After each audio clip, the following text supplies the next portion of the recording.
Kecheki болгон окуялардан кийин штаб түзүлгөн. Штабта азыр бул жерде бардык мекемелердин, ведомстволордун, айрыкча күч структуралардын бардык представителери бар. Алар менен азыр совещание өткүзөбүз. Буквально саат 11-де. Саат 11-де дагы бир сааттан кийин биздин тажик тарап менен жолугушуубуз болот. Ошол жолугушууда көптөгөн маселелер чечилет. Бул окуялар бардыгы түнү менен урматтуу президентибиз Садыр Кожоевичтин көзөмөлүндө болду.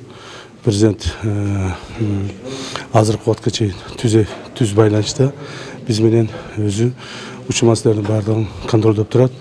Андан сырткары кечеки болгон окуялар боюнча коомчулукка маалымат берип кетсек, тилекке жараша бүгүнкү күндө биздин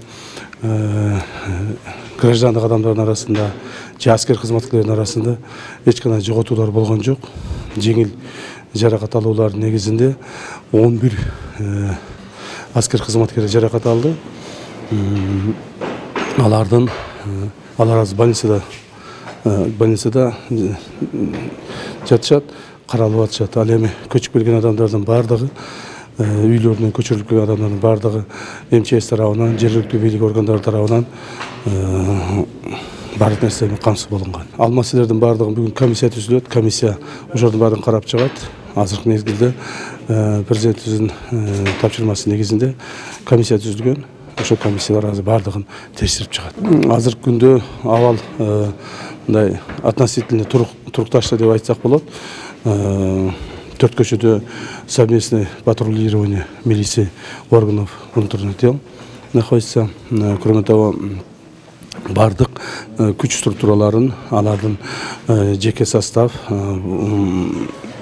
жана воен техника жана башкалардын бардыгын саат 11-деги жолугушуудан кийин чечебиз. Кайсыл тарап, кайсыл жакка алып кетебиз, кандай чараларды көрөбүз.